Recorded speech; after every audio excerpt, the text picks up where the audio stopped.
Students, today we'll start our next chapter, that is economic reforms since 1991 or new economic policy NEP. See, what are the economic reforms? Economic reforms are generally the set of economic policies which are framed by the government to trigger up the growth process or development of the economy. Say prior to 1991 or till 1990, the government has adopted some economic policies which we have already discussed in industrial policy, agricultural policy in our previous chapters, and those policy had some loopholes. That's why the government had to adopt for the new economic policies. So the government had framed some economic reforms those were introduced in 1991. That's why these are known as new economic policy of 1991 or economic reforms of 1991. See, here are the elements, major elements of the two policies. These are the elements of the policies till 1990, and these are the elements of the policies of 1991. You can say the elements of the policy or economic policy till 1990.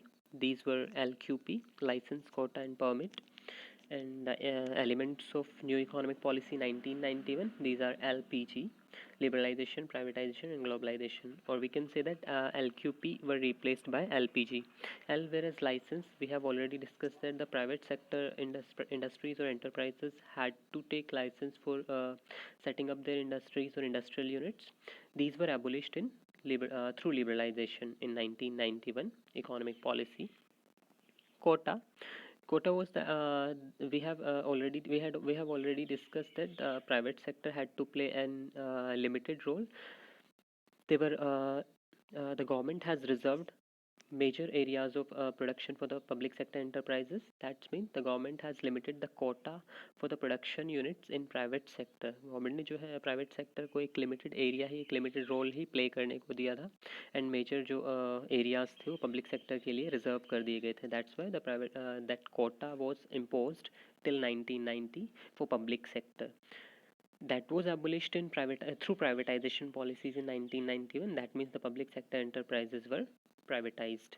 The next one is permit. The permit is related with the imports and exports. That means the entrepreneurs had to take the permission of the government for foreign trade, and that was abolished through globalization policies. That means it promotes the free global trade or free trade between different countries. That's why these elements were replaced by these LPG, three elements of the new economic policies, which we will discuss later on in this chapter. Next comes to the need of NEP, new economic policy. Why there is a need for new economic policy, या फिर government को जो है economic policies adopt फिर change करने की क्यों ज़रूरत पड़ी. इसके पीछे रीजंस हैं कि हालांकि हमने डेलिबरेटली उनको, means government did not deliberately change the policies, rather the government was pressurized by the international financial institutions. जो IMF एंड वर्ल्ड बैंक थे उन्होंने हमें प्रेशराइज किया था, फोर्स किया था, या फिर यूँ कहें कि हमें डायरेक्शंस दी थी या इंस्ट्रक्शंस दिए थे कि you need to reform, you need to change your economic policy, और you need to introduce some reforms in your current economic policy, otherwise the economy will surely crash in near future. Because economy इतनी bad condition में पहुंच गई थी, तो उन्होंने instruct किया या डायरेक्शंस इशू किए कि अगर ऐसा ही रहा तो आपकी जो इकोनॉमी है नियर फ्यूचर में क्रैश कर जाएगी. So you need to make some reforms in your existing policy.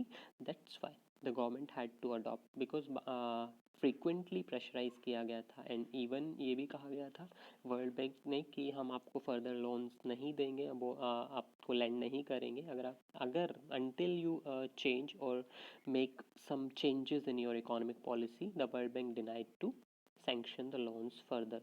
World bank ने मना कर दिया था. दैट्स वाई हमारी इकोनॉमिक पोजीशन उतनी अच्छी नहीं थी, हमें लोन की ज़रूरत थी, तो उन डेट को या उन डेट पर्पसेस के लिए हमने जो है अपनी इकोनॉमिक पॉलिसीज़ में रिफॉर्म्स किए. वो रिफॉर्म्स हमारे खुद के नहीं थे, वो डायरेक्टिव्स इशू की गई थी कि ऐसा किया जाएगा.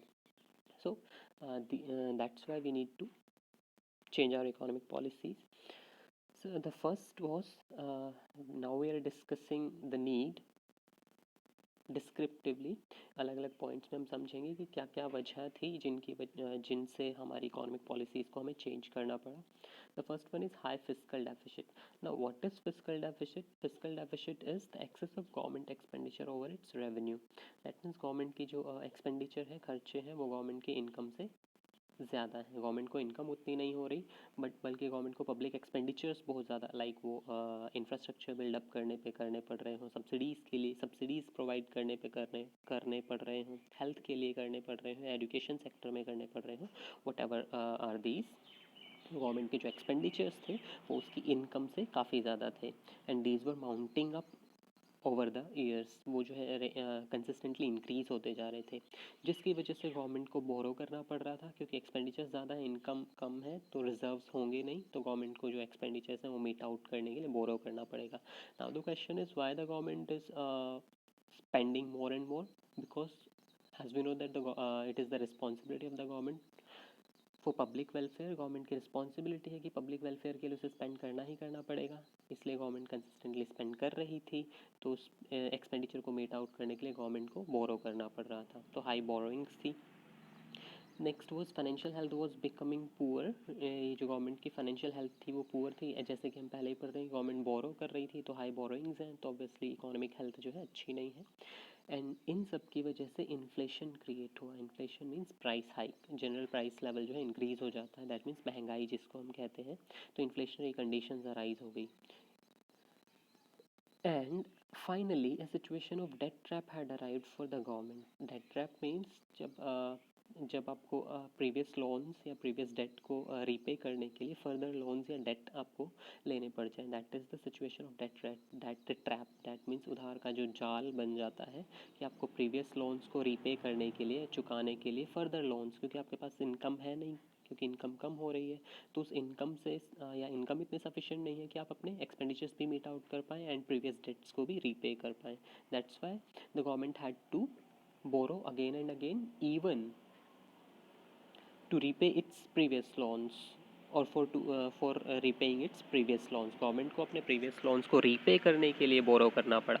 अपने एक्सपेंडिचर्स को तो इनकम से मीट आउट कर ही नहीं पा रही थी, तो बोरोइंग्स कहाँ से रीपे कर पाती है, डेट को रीपे कहाँ से कर पाती, that's why the government had to borrow consistently. Okay, इस तरीके से गवर्नमेंट की बोरोइंग्स इंक्रीज होती गई। The next reason is BOP crisis। BOP is the balance of payments। Balance of payments means the government, we are doing the foreign trade, imports and exports. In consideration of imports we have to pay, and in consideration of exports we are receiving some money, or in, you can say, the revenue or income against exports. So the balance, if we are calculating the balance, that means we have to find out the difference between these receipts and payments. If we talk about the balance of payments, that means it is the difference of receipts and payments in consideration of imports and exports. Imports और exports के बदले जो हमें मिलता है money terms में, उनका जो डिफरेंस है उसको हम बैलेंस ऑफ पेमेंट कहते हैं। ओके, एंड जो बैलेंस ऑफ पेमेंट था वो एडवर्स हो रहा था या नेगेटिव था। Till 1990 our balance of payment was adverse or negative. It means our payments for imports were greater than our receipts for exports or in consideration of exports. Balance of payment crisis means it indicates the adverse or negative balance of payment. Balance of payment means the difference of receipts and payments in consideration of exports and imports. Exports करके जो हमें receive हो रहा था उसमें से अगर हम जो पेमेंट माइनस करते हैं, जो हम इंपोर्ट के बदले करते हैं, तो उन दोनों का जो डिफरेंस आएगा means receipts minus payments is equals to BOP, balance of payment. And balance of payment is adverse. If balance of payment is adverse, that means if we find the difference, receipt minus payments. Okay, if we find the difference, receipts minus payments, okay, if it becomes negative, if we find out the balance of payment, and balance of payment is receipts minus payments, and if the result comes in negative figures, that means the balance of payment is negative or adverse. Simply it means the payments are greater. Say for example 10 crores minus 20 crores is equals to minus 10 crores. our receipts were 10 crores. If for example our receipts are 10 crores and the payments are 20 crores, if we find out the balance of payment or the balance of payments, the result will be minus 10 crores. That means our payments are greater than receipts. जो हमारी payments हैं वो काफ़ी ज़्यादा है receipt से, हमें 10 crore further पे करना है, जो कि हमारी रिसिप्ट्स एबल नहीं है इन फर्दर 10 करोड़ को पे करना। हम सिर्फ इन रिसिप्ट्स से 10 करोड़ ही पे कर सकते हैं, बाकी के जो 10 करोड़ पेमेंट के पेंडिंग है वो हमें बोरो करके करने पड़ेंगे। That's why due to adverse और negative balance of payments the government had to borrow from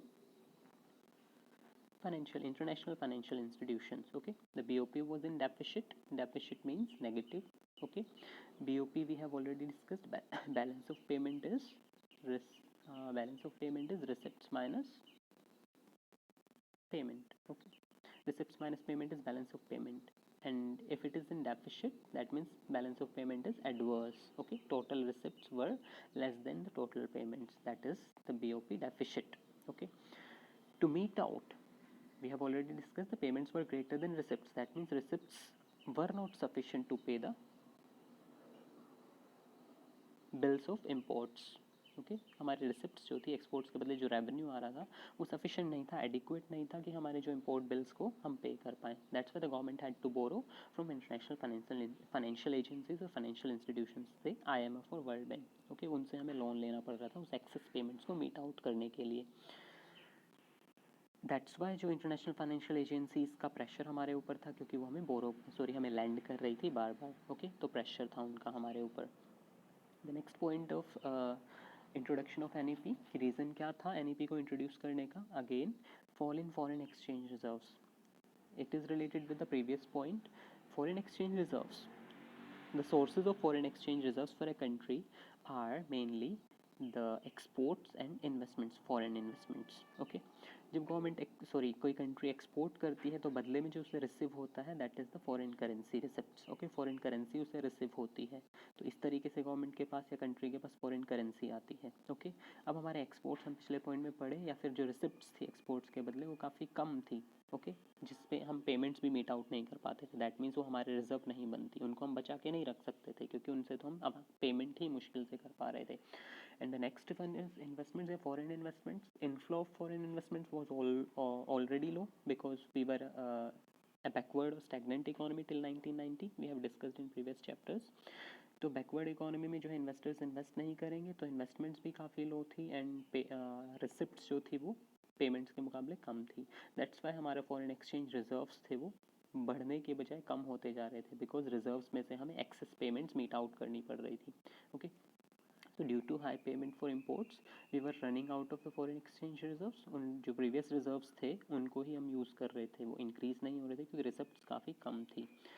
and situation इतनी ज़्यादा एडवर्स हो गई थी कि गवर्नमेंट को वर्ल्ड बैंक से जो लोन लिया हुआ था या कंसिस्टेंटली जो बोरो कर रही थी उस डेट ऑब्लिगेशन को डिस्चार्ज करने के लिए, ख़त्म करने के लिए, मतलब लोन जो लिए हुए थे उनको रीपे करने के लिए, उनको ऑब्लिगेशन को, जो डेट ऑब्लिगेशन है, जो लाइबिलिटी है, उसको डिस्चार्ज करने के लिए government had to mortgage the country's gold reserves. Government को जो है मॉर्गेज मीन्स गिरवी रखना. गवर्नमेंट को जो कंट्री के गोल्ड रिजर्व्स थे वो वर्ल्ड बैंक के पास गिरवी रखने पड़े so that it could discharge its debt obligation. जो बोरोइंग्स इसने वर्ल्ड बैंक से की हुई हैं उन ऑब्लिगेशन या लाइबिलिटीज़ को डिस्चार्ज करने के लिए कंट्री के गोल्ड रिजर्व्स जो है वर्ल्ड बैंक के पास मॉर्गेज रखे गए या गिरवी रखे गए.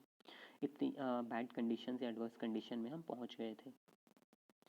The next one is inflationary spiral. Apart from these borrowings or debt burdens, another internal problem had arise, that is inflationary spiral. Inflationary spiral means here inflation means price rise और hike in general price level. That means commodities के जो general prices हैं उनमें increment आ जाना है, increase हो जाना means महंगाई आ जाना. स्पायरल मीन्स एक सीरीज़ या सीक्वेंस शुरू हो जाता है कि जब शुरू में प्राइसेस इंक्रीज़ होते हैं, देन अगेन क्या होता है, देन उसके बाद क्या होता है, एंड अल्टीमेटली फिर वो प्राइसेस के ऊपर आते हैं. ये हम आगे के चैप्टर्स में भी पढ़ेंगे. मीन्स अगर प्राइस राइज होंगे जनरल कमोडिटीज़ के, दैट मीन्स लोगों की जो रियल इनकम है वो कम होगी. ओके जब प्राइस राइज होंगे देन अगेन जो फैक्टर कॉस्ट है, दैट मीन्स लेबरर्स जो हैं वो डिमांड करेंगे ज़्यादा वेजेस की, ज़्यादा सैलरीज। फॉर एग्जांपल जब महंगाई हो गई है तो उनको इनकम भी बढ़ानी पड़ेगी क्योंकि वो अपनी स्टैंडर्ड ऑफ लिविंग मेंटेन नहीं कर पाएंगे। तो the labour cost will increase, labour cost will increase, the cost of production will increase, cost of production will increase, that means again the prices of the goods will further rise. पहले ही महंगाई आई या price rise हुआ, इस वजह से क्या हुआ, cost of production increase, क्योंकि लेबर कॉस्ट भी इंक्रीज होगी, रॉ मटेरियल्स, क्योंकि रॉ मटेरियल भी कमोडिटी है तो इन्फ्लेशन की वजह से रॉ मटेरियल के प्राइसेस भी बढ़ेंगे, लेबर के प्राइसेस भी बढ़ेंगे, again cost of production increase हो जाएगी, कॉस्ट ऑफ प्रोडक्शन इंक्रीज होगा तो फिर प्राइस राइज होगा। That means this is inflationary spiral कि पहले महंगाई आई, उससे कुछ इफेक्ट्स अराइज हुए एंड अगेन वो फिर इंक्रीज होती गई, दैट इज स्पायरल। ओके, तो गवर्नमेंट हुआ कैसे, इन्फ्लेशनरी स्पायरल स्टार्ट कैसे हुआ? As we know in the previous points we have discussed that government had to borrow, so government was consistently borrowing to deal with its fiscal deficit. Government अपने fiscal deficit, जो घाटा हो रहा था government को, government के expenditures ज़्यादा थे इनकम से, तो to meet out its expenses the government had to borrow. So consistent borrowings resulted in to increased money supply in the economy. Government ने बोरो किया, देन गवर्नमेंट स्पेंड कर रही है, तो as we know that due to the cycle of income or the circular flow of income, the expenses or expenditure of one becomes the income of other। जैसे कि हमें पता है सर्कुलर फ्लो के अकॉर्डिंग कि एक का जो खर्चा है वो दूसरे की इनकम बन जाता है, तो गवर्नमेंट बोरो करके खर्च कर रही थी तो किसी ना किसी के पास इनकम के रूप में पहुंच रहा था। That's why the money supply in the economy has increased. जब मनी सप्लाई इकोनॉमी में इंक्रीज हुई, resulted in increase in money supply, जब मनी सप्लाई इकोनॉमी में इंक्रीज हुई तो लोगों ने एक्सपेंसेस बढ़ा दिए, दैट मीन्स एक्सपेंडिचर इंक्रीज हो गए, एक्सपेंडिचर इंक्रीज हुए, डिमांड इंक्रीज हो गई, it resulted in to increase in demand, and जब डिमांड इंक्रीज होती है तो ऑब्वियसली प्राइसेस इंक्रीज हो जाते हैं, दैट मीन्स इन्फ्लेशन या इन्फ्लेशनरी कंडीशंस अराइज हो गई। ओके, कैसे स्टार्ट हुआ inflation means price rise. Start कैसे हुआ, गवर्नमेंट की बोरोइंग से। गवर्नमेंट बोरो कर रही थी, बोरो करके क्या कर रही थी, पब्लिक एक्सपेंडिचर, दैट मीन्स खर्च कर रही थी उन सर्विसेज के ऊपर, उन सर्विसेज को प्रोवाइड करने के लिए, और उन सर्विस प्रोवाइडर्स को पे किया जा रहा था, तो दैट मीन्स मनी सप्लाई बढ़, लोगों की इनकम बढ़ रही थी, लोगों के पास पैसा पहुंच रहा था, लोगों ने डिमांड करना शुरू किया, डिमांड करने की वजह से क्या हुआ, इंक्रीज हो गए prices, that's why inflation came into existence. The next one is poor performance of PSUs.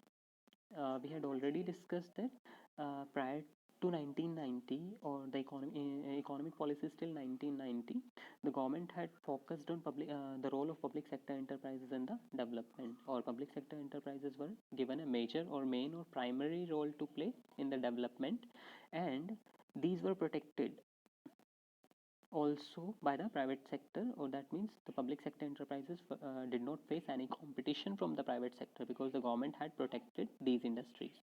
Government ने जो है प्रोटेक्ट किया हुआ था इन पब्लिक सेक्टर इंडस्ट्रीज़ को बहुत सारी पॉलिसीज़ के थ्रू, जैसे लाइसेंसिंग पॉलिसी है, प्राइवेट सेक्टर को लाइसेंस लेना होता था, और रिजर्वेशन पॉलिसी, जो कोटा फिक्स किया गया था कि पब्लिक सेक्टर के लिए जो कुछ एरियाज थे रिजर्व कर दिए गए थे, प्राइवेट सेक्टर वहाँ पे अपनी इंटरप्राइजेस नहीं ओपन कर सकता है, तो पब्लिक सेक्टर को प्रोटेक्शन मिली हुई थी, प्राइवेट सेक्टर से कोई कंपटीशन नहीं मिला, जिसकी वजह से पब्लिक सेक्टर ने इनोवेशन नहीं लाया तो बैकवर्ड हो गई, उनके प्रोडक्ट्स आउटडेटेड हो गए, उनकी डिमांड कम हो गई। As a result the public sector undertakings और PSUs were going into losses. Public sector enterprises तो थी लॉसेस में जाने लगी क्योंकि उनके प्रोडक्ट्स बिक नहीं रहे थे। ओके, और इन लॉसेस का अल्टीमेट बर्डन गवर्नमेंट के ऊपर आया क्योंकि ये पब्लिक सेक्टर एंटरप्राइजेस थी, गवर्नमेंट की ऑनरशिप में थी, गवर्नमेंट को इनका लॉस उठाना पड़ा।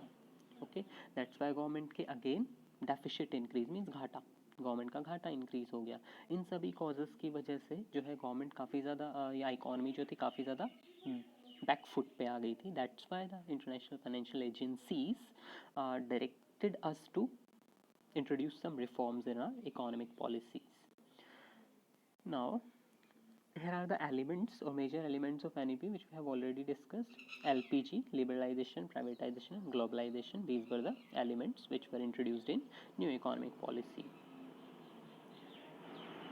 The first element, if we discuss about that is liberalization. Now, what is liberalization policy? Liberalization is the process of removing or reducing the control barriers from the trade or over the trade which the government had put widely government ने trade के ऊपर either that is domestic trade means private entrepreneurs के ऊपर लगाए हुए थे या private enterprises के ऊपर जो बैरियर्स या कंट्रोल लगाए हुए थे, या फिर फॉरेन ट्रेड इंपोर्ट्स के ऊपर जो बैरियर्स लगाए हुए थे। ऑल द बैरियर्स और trade barriers which were put initially by the government, the process of removing those barriers is called liberalisation. Government ने जो पहले बैरियर्स ट्रेड बैरियर्स लगाए थे, चाहे वो डोमेस्टिक ट्रेड के ऊपर थे या फिर फॉरेन ट्रेड के ऊपर थे, उन बैरियर्स को रिमूव और रिड्यूस दोनों चीज़ें आती हैं। कम्प्लीटली रिमूवल भी नहीं होता, ठीक है, रिड्यूस भी हो सकता है। That is also called liberalisation policy. That means ज़रूरी नहीं है कि ट्रेड से या फिर फॉरेन ट्रेड से कम्प्लीटली ही रिमूव कर लिए जाएँ वो बैरियर्स की, लाइसेंसिंग पॉलिसी ख़त्म ही कर दी जाए कम्प्लीटली, या इंपोर्ट कोटाज या इंपोर्ट लाइसेंसेज जो है या इंपोर्ट ड्यूटीज़ जो हैं वो कम्प्लीटली ख़त्म कर दिए जाएँ। इंपोर्ट ड्यूटीज़ मीन्स जो टैक्सेस जो इंपोर्ट के ऊपर लगाए गए हैं, ओके। तो गवर्नमेंट उनको रिड्यूस भी कर सकती है कुछ हद तक, उस प्रोसेस को भी हम लिबरलाइजेशन कहेंगे, ओके। तो लिबरलाइजेशन इज रिमूविंग और reducing the control barriers. Trade के ऊपर जो बैरियर्स लगाए हुए थे, कंट्रोल लगाया हुआ था, उसको कम या फिर हटा देना। And these were the examples of the barriers which the government had put. Say licensing for private entrepreneurs, the government had introduced the licensing policy that they had to take the license for setting up their industries. The import quotas, that means the quantity of imports had been fixed. Quantity fix थी, उससे ज़्यादा import नहीं कर सकते थे। And import license, the entrepreneurs और the enterprises which are engaged in import business, they had to take license, okay. So these policies show the control over the barriers over trade. These were lifted up or reduced up to a certain extent. Now the question arises, why did the government put control over trade? Government ने जो है control क्यों लगाया trade के ऊपर? Reason क्या है? चाहे वो डोमेस्टिक ट्रेड के ऊपर था, चाहे फॉरेन ट्रेड के ऊपर, रीज़न क्या है कि गवर्नमेंट ने जो है ट्रेड के ऊपर ये कंट्रोल या बैरियर्स लगाए क्यों थे? हम पहले भी डिस्कस कर चुके हैं कि ब्रिटिशर्स ने हमारी इकोनॉमी को काफ़ी ज़्यादा एक्सप्लॉइट किया। ड्यू टू दैट एक्सप्लॉइटेशन जो हमारी इकोनॉमी थी काफ़ी वीक थी, तो हम फॉरेन ट्रेड या फिर फॉरेन मार्केट में अपने एंटरप्रेन्योर्स को, एंटरप्राइज को जो है एक्सपोज नहीं कर सकते थे, because we were not strong enough और enterprises were not strong enough to compete with the foreign traders, or our products were not up to the mark or were not qualitative that they can compete with the foreign products or the products of MNCs. क्योंकि इतनी ज़्यादा capital intensive techniques नहीं थी, उतना ज़्यादा machines या उतना ज़्यादा टेक्नोलॉजिकल एडवांसमेंट नहीं थी, जिस वजह से हमारे प्रोडक्ट्स की जो क्वालिटी थी उतनी ज़्यादा इम्प्रूव्ड नहीं थी कि वो फॉरेन मार्केट में या फॉरेन प्रोडक्ट्स के साथ कम्पीट कर सके। That's why the government had put barriers और control over foreign trade. Government को फॉरेन ट्रेड के ऊपर बैरियर या कंट्रोल लगाना पड़ा, क्योंकि डोमेस्टिक जो इकोनॉमीज थी, डोमेस्टिक जो कंपनीज थी या डोमेस्टिक एंटरप्राइजेस थी, वो इतनी ज़्यादा एडवांस्ड नहीं थी। पब्लिक सेक्टर को इम्पोर्टेंट रोल प्ले करने दिया गया या फिर प्राइवेट सेक्टर के ऊपर कंट्रोल लगाए गए, because government initially government wanted the growth with social justice. We have already discussed in the previous lecture. Government growth या डेवलपमेंट चाहती थी with social justice, because government wanted to reduce the gap और the gulf between poor and rich. Government चाहती थी जो poor और rich के बीच का गैप है वो उसको मिनिमाइज किया जा सके, because private sector will only work for the profit motive. That's why the government given a primary role to public sector, क्योंकि पब्लिक सेक्टर का जो ऑब्जेक्टिव या मोटिव है वो पब्लिक वेलफेयर है। दैट्स वाई प्राइवेट सेक्टर को जो है कंट्रोल किया गया। So to reduce the monopoly of the private sector, कि रिसोर्सेज प्राइवेट सेक्टर अपने फ़ायदे के लिए ना यूज़ कर ले, इसलिए पब्लिक सेक्टर को इंपॉर्टेंट रोल प्ले करने को दिया गया और प्राइवेट सेक्टर को जो है वो कंट्रोल कर लिया गया। To protect the domestic trade from foreign trade, domestic trade को फॉरेन ट्रेड से प्रोटेक्ट करने के लिए जो है बैरियर्स लगाए गए, बिकॉज डोमेस्टिक इंडस्ट्रीज जो थी उतनी ज़्यादा कैपेबल नहीं थी जो फॉरेन ट्रेड के साथ कम्पीट कर सकें, फॉरेन कंपनीज के साथ कम्पीट कर सकें। इसलिए हमने डोमेस्टिक जो इंटरप्राइजेस हैं उनको एक्सपोज नहीं किया फॉरेन मार्केट्स में।